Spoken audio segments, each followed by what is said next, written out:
If you're considering buying a home in this very strong market in 2022 with your VA loan, you need to stay tuned, find out the process, and see what benefits there are in that loan.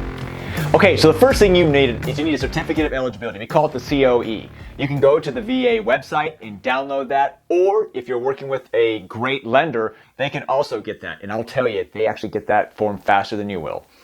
So the second thing you do is you complete the loan application with your preferred lender. I would recommend local. There's a reason why. I'll tell you about that in a minute.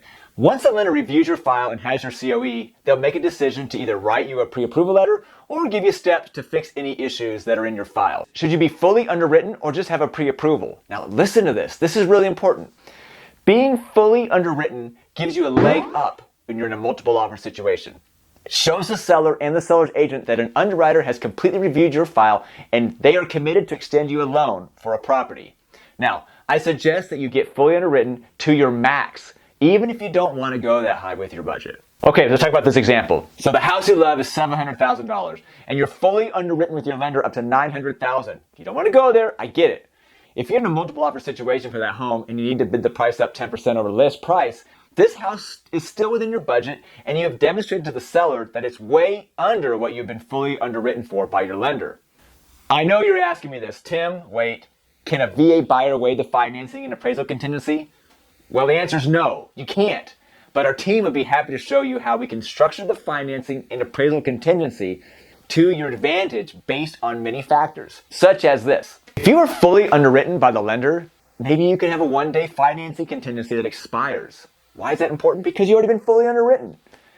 Number two, maybe after doing market research with your realtor, you should have a good idea of what the value of the home will be. So within your comfort level and the data, you might want to write in some type of appraisal gap language in the contract to show your assurance to the seller that you can cover any difference in value between the appraised value and the contract sales price.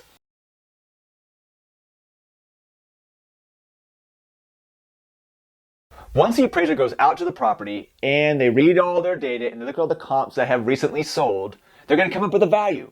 And if the value is short of the contract sales price, they're going to send a notice. It's called a Tidewater notice. It's actually an initiative over to the lender. The lender gets this notification and they send an email out to me, the buyer's agent, and also the buyer saying the appraiser is not finding the value and his appraisal is low. We don't know how low. Is it 10,000? Is it 50,000? Is it $1? I really don't know, and we won't know. But what we do have the opportunity to do over the next 48 hours is gather the data, the comps, maybe the updates of the house that the appraiser maybe did not find or notice, and we lay out in a quick little letter saying, hey, here's what we have. We have 123 Main Street and 456 Banana Street, all these different properties that just recently sold, and that is why the value of the house is good at the contract sales price. So once you have that, we'll send it back to the lender. The lender throws it, puts it back to the VA portal, and then the appraiser will review it. I know that's a nail-biting experience. Now you're still waiting to see what the appraiser comes up with.